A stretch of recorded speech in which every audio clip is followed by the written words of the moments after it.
Hello everyone, I hope you are all well. Following the success of my staircase decorating video, I thought you might like another very real beginner interior DIY video.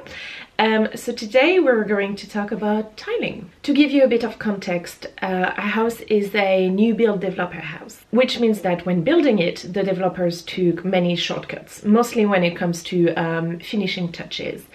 In our case, this means that when they installed the kitchen, they didn't put any backsplash behind the kitchen sinks. So as you can imagine, over the past few years, the wall behind the sink has become quite damaged. There's been splashes of water and we have some stains that just don't wipe off anymore. Because it is such a small wall, we decided to attempt to tile it ourselves to save us a bit of money.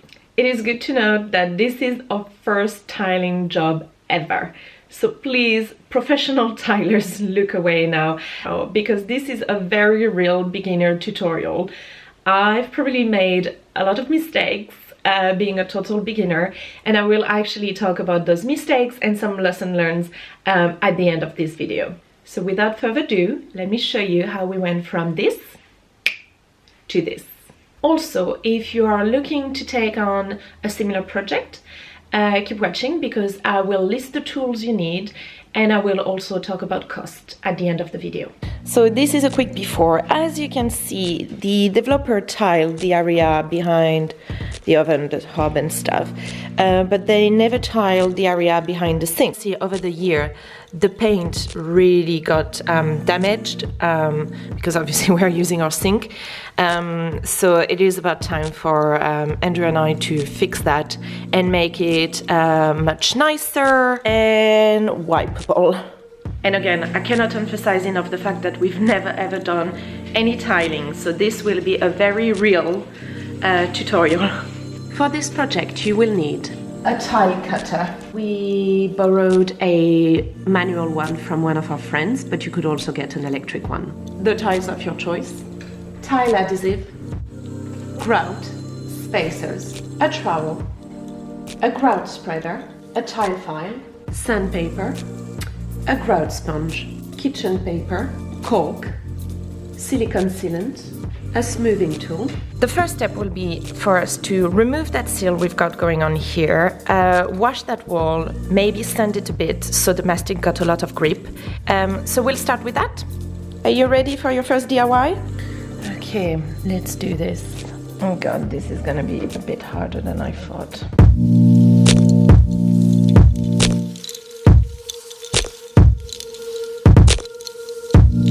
Okay, so I've finished removing the seal. What I would say though is that it was a bit more challenging than I thought, and I would definitely recommend investing in a right tool rather than blagging it with this. Oh hi, are you here to inspect my work? Do you think I'm doing an alright job? Alright then.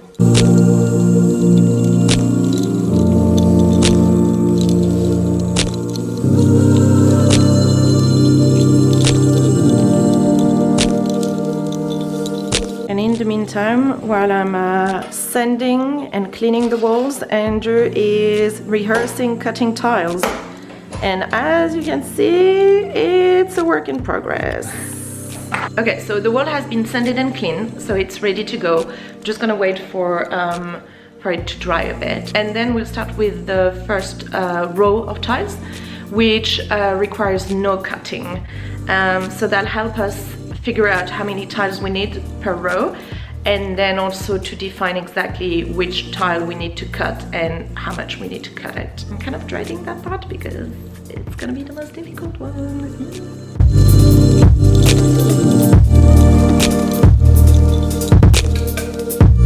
What I've done here is line them up so we've got a rough idea of how many we need for the 2 rows. What we've discovered is that we literally got 1, 2, 3, 4 extras. So we really cannot screw that one up because that would be very annoying.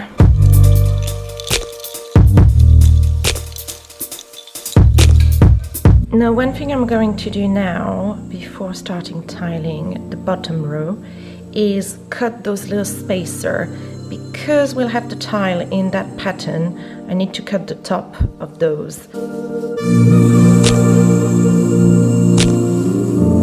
Because we are kind of in a tight area, instead of having the adhesive on the wall, I'll put it directly on the tile and press it.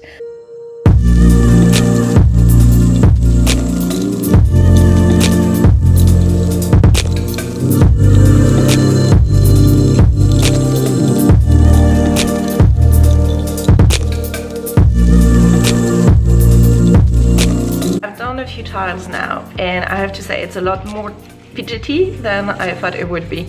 There's a bit of mastic on all the tiles, and the spacer actually got a tendency to slide behind the tile, so maybe I'm putting a bit too much mastic. It's a work in progress, it might not be perfect, I'm trying my best here.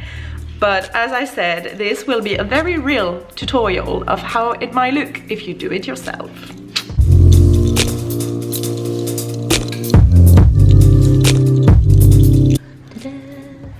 Okay, so I watched a few videos on YouTube, and in order to measure what we need to cut, what people seem to be doing is putting the tile and just kind of identifying where the cut needs to be. Okay, so we marked the tile, now Andrew is putting it on the tile cutter, and we're gonna all pray and wish for the best. Okay.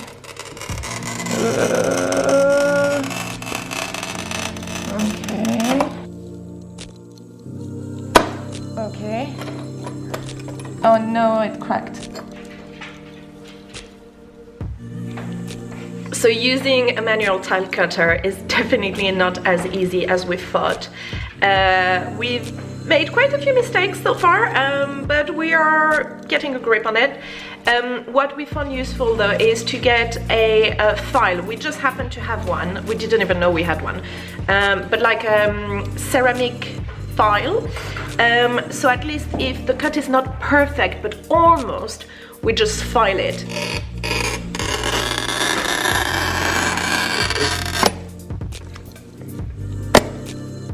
Yes! Now look at that!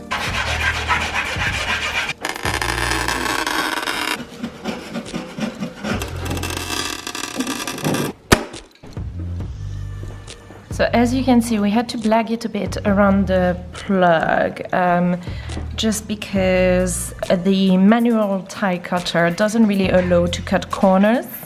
So what we did is that we cut a square and then a length and then a second length and then a square. It's not ideal, but this area anyway is usually behind our kettle and our toasters, so it's not the end of the world.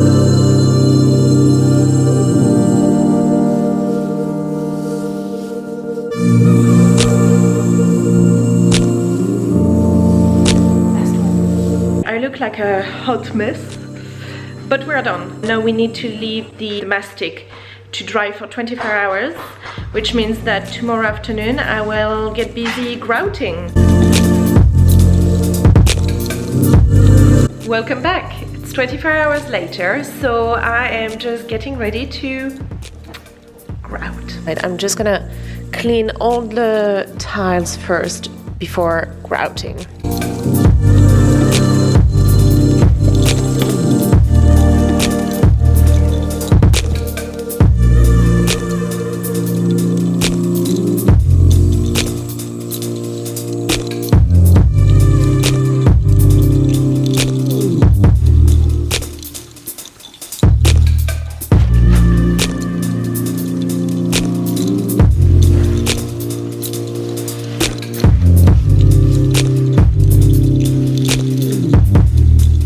Well, grouting is definitely on the messier side of things. So what I found to work well is first I'm grouting, then I take my big grouting sponge, I use the grittier side and I remove the first layer, and then I use dry tissue paper to remove any remaining trace.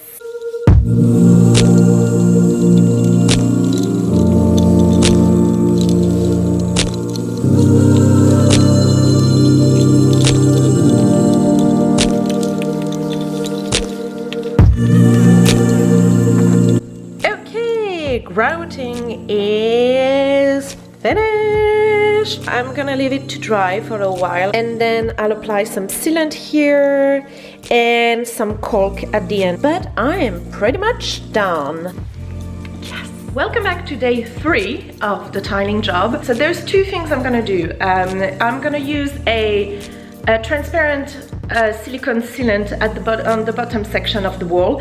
This is just so that the area is fully waterproof. And then I will be using a bit of caulk in the top section and in some of the corner. This is just to make it look neat and tidy.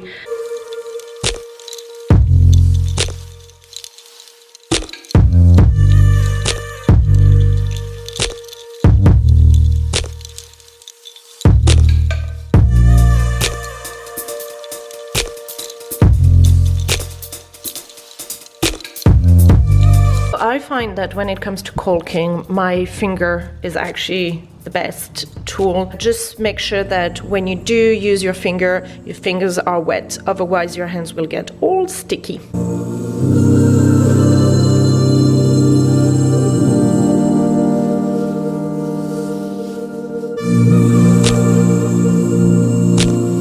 That's it, I'm done. Yes! I'm very happy with it, although I've made quite a few mistakes. But yeah, overall, for a first tiling job, not bad.